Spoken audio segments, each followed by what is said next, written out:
Well, it's very sad to look at my beautiful Calathea orbifolia in this state, but this is how it has ended up after my move, and it being out in the sun, and obviously it's got far too much sun, and it has all crisped up. So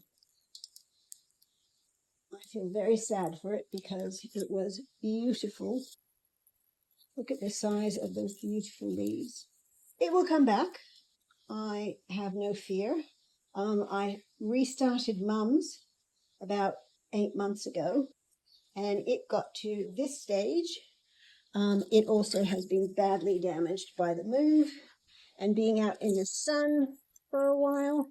And it's now time to cut off all of the damaged leaves and let it spring back to life again. So that's 8 months worth of coming back from one leaf. And this one will take a while to come back. It's already got a new leaf coming out here, which is just there. That's going to grow up now, and it will be much happier when I get rid of some of the burnt things around it, and it will allow it to get more light. It is going to stay inside as it was before. The reason that I had it outside was when I moved into my new apartment, which is here. I didn't have any furniture in it yet because I was moving the furniture over, so I put all of the plants outside. You can see them here. And they went outside here into this very brightly sunny spot. And unfortunately, many of them got badly burnt. This is also a very high wind area every afternoon, so you can see what's happened to my poor Strelitzia. It has seen better days as well. And I'll have to get that one in because that is my Calathea mosaica, which is going to get burnt out there. I've been trying to tidy up the kitchen area and the living room area today, putting things away. But as you can see, there's burn damage on most of the plants.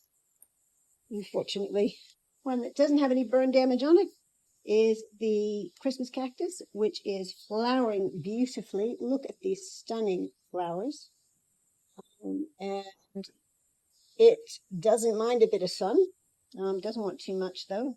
Yeah, it's actually looking good. So I haven't killed myself to get the house in order. I killed myself getting all the plants over here. You can see more plants are there.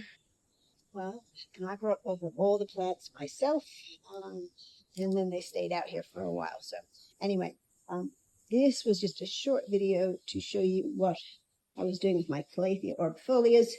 I will come back once I have cut off all of the dead and dying leaves and put them back in their place where they will grow on. And I'll come back and show you what that looks like. See you soon. Here it is now.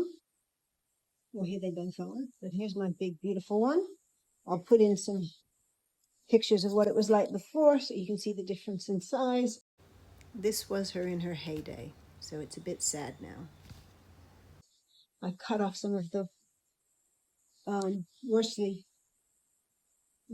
some of the plants that were, some of the leaves, sorry, that were burnt the most, and I've trimmed off the edges to make it look a little bit better. But that will now live there.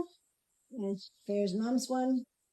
You can see that it is about 100 inches, 100 centimeters, sorry, 150 centimeters from the door. And that sun, if I let it, will come all the way into the room to about where this cat scratching post is. So I'm actually shutting the blinds at about this time every day. When it starts to creep through so it doesn't continue to burn the plants that are in here. That's where these ones are going to live. That's all the stuff I cut off. Not too much. To be honest, I had cut off some of the worst bits previously and then decided to let it sit and then thought to myself, well, I should probably let everybody see this so they can be warned. Do not make my mistake. Do not think that a few days sun won't hurt your plants.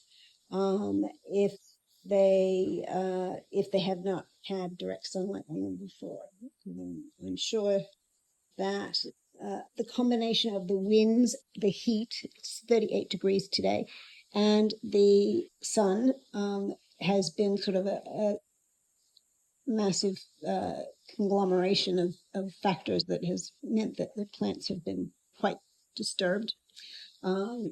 This is my Calathea worsowekii. No, anyway, it's a worsowekii. And it has also had some damage. It is now flowering profusely. That is what's happened to this one. It's trying to reproduce itself because it thought to itself it was going to die. That was also much fuller.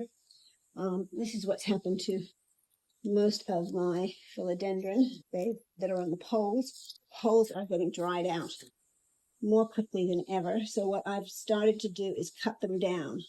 So the poles that were big, I had some quite full poles before, which had multiple extensions on them.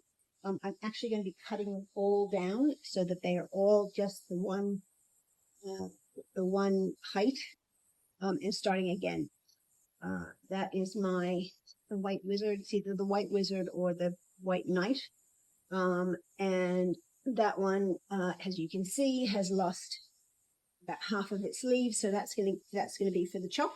And then I will be propagating and probably selling on. Mum's big, beautiful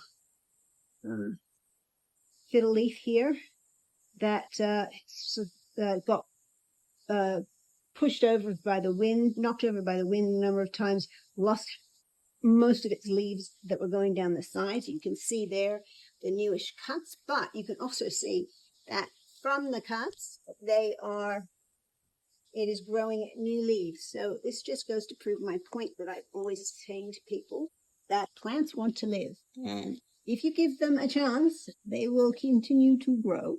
So that's fantastic that the leaves are coming back. Very pleased about that. There's another one there, all over it. It's fantastic. But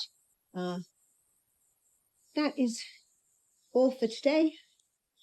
I will continue my tidying and talk to you later. Bye-bye.